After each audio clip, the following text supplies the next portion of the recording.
अस्सलामुअलैकुम, क्या हाल है आप सबके। Welcome back to my channel. तो जी, अगर आपको भी देसी घी बनाना बहुत मुश्किल काम लगता है तो आइए मैं आपके साथ आज शेयर करती हूँ बहुत ही आसान तरीका, जिससे देसी घी जो है ना वो ज़्यादा मिकदार में भी निकलेगा और आपके बर्तन वगैरह जो है ना वो भी ज़्यादा गंदे नहीं होंगे। तो सबसे पहले जी हमारे पास है मलाई जो है ना ये फ्रीज़र की थी, इसको मैंने रात को निकाल के रख दिया था। जब ये मेल्ट होगी तो इसमें मैंने लगा दिया था जी जाग। एक बड़ा चम्मच जो है ना दही का वो भर के मैंने इसमें डाल दिया था और इसके बाद ना कवर करने के बाद ना मैंने इसको रख दिया था पूरी रात के लिए। पूरी रात रख दें या 3 से 4 घंटे ना इसको जाग लगा के रख दें। इससे घी जो है ना वो बहुत अच्छा निकलता है और खुशबूदार निकलता है जाग लगाने से।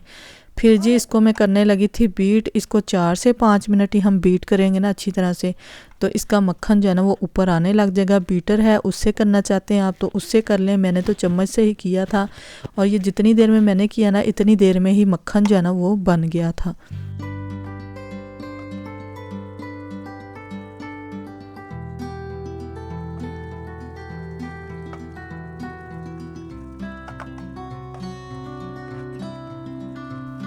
मक्खन जो है ना वो बन गया था। इसमें मैंने ना थोड़ी सी बर्फ़ डाल दी थी क्योंकि हाथ से ना ये दबाया नहीं जा रहा था, थोड़ा सॉफ्ट था, फ्रिज वगैरह में नहीं ना रखा था, तो मैंने ना इसमें थोड़ी सी बर्फ़ डाल दी थी।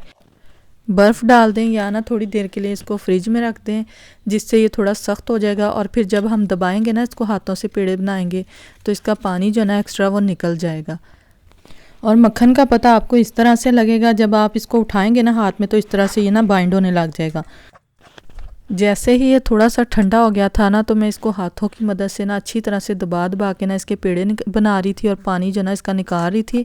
अच्छी तरह से दबा के ना आपने इसका पानी जो एक्स्ट्रा वो निकाल लेना है अगर निकलता है तो। अगर नहीं निकलता तो जिस स्टेज पे आपने मक्खन बनाया था ना उसी तरह से आप उसको ना गर्म होने के लिए रख दें।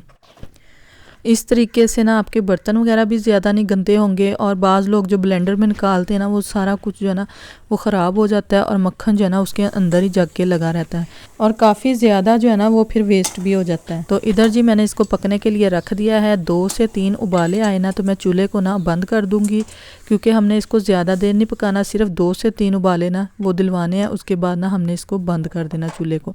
अब यहाँ पे मैंने एक और पतीली ली है, इसमें हम छान लेंगे इसको अच्छी तरह से। जितना भी इसमें घी और पानी होगा ना वो नीचे पतीली में चला जाएगा और बाकी का जो पनीर बचेगा ना वो ऊपर रह जाएगा। इसको अच्छी तरह से दबा दबा के ना आपने इसमें से घी वगैरह निकाल लेना है। और ये जो पनीर बाकी बच जाता है ना इसको चीनी डाल के ना आप दोबारा से फ्राइंग पैन में डाल के ना अच्छी तरह से इसको पका लें तो ये बहुत ही मज़े की बर्फ़ी बन जाती है। तो इसके बाद ये जो बाकी का लिक्विड बचा ना इसको आपने रूम टेम्परेचर पे आ लेने देना है। बिल्कुल इसमें से हीट अभी निकल रही है। हीट जब इसकी कम हो जाएगी ना तो आपने इसको फ्रिज में उठा के रख देना है। अब सर्दियाँ ना तो सिर्फ आधा घंटा में ये जम जाएगा, अगर गर्मियाँ आना तो 2 से 3 घंटे इसको लग जाते हैं। तो इसको ना फ्रिज में ठंडा होने के लिए रख दें। घी जो है ना वो ऊपर इसका जम जाएगा और पानी जो है ना इसका नीचे रह जाएगा। तो अब ये देखें जी घी जो है ना ये ऊपर जम गया है और अब इसको हम इसी तरह से भी पका सकते हैं, लेकिन फिर बात वही आ जाती है कि टाइम काफ़ी ज़्यादा लगेगा। इसलिए ऊपर ऊपर जो घी जम गया है ना इस पे हाथ रख लें और थोड़ा सा सुराख करके ना बाकी का पानी जो है ना वो निकाल लें। सारा एक्स्ट्रा पानी जितना भी होगा ना इसमें सारा निकल जाएगा और बाकी जो है ना वो घी रह जाएगा। अब इसको हमने हल्की आंच पे पकाना है। हल्की आंच पे पकाने से ये होता है कि इसका कलर और टेस्ट जो है ना वो बिल्कुल भी ख़राब नहीं होता। अगर तेज़ आंच पे पकाएंगे ना तो ये जल जाएगा और इसका टेस्ट जो है ना वो बिल्कुल भी अच्छा नहीं बनेगा। हल्की आंच पे पकाने से ये होता है कि इसका जो है ना टेक्सचर है वो दानेदार सा बन जाता है और बहुत ही अच्छा घी जो है ना खुशबूदार वो बन जाता है।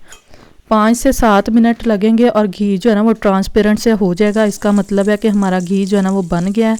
अब इसको थोड़ा सा ठंडा कर लें और ठंडा करने के बाद ना इसको छान लेना आपने, फिर किसी कंटेनर वगैरह में डाल के रख लें। ज़्यादा टाइम भी नहीं लगता और चलते फिरते जो है ना ये घी बन जाता है। तो बस जी यही थी हमारी आज की वीडियो। आई होप आपको पसंद आई होगी। अगर वीडियो पसंद आई तो आपने इसको लाइक ज़रूर करना है और जो भी मेरे चैनल पे न्यू आए ना मेरे चैनल को सब्सक्राइब भी कर दिया करें। अल्लाह हाफिज़।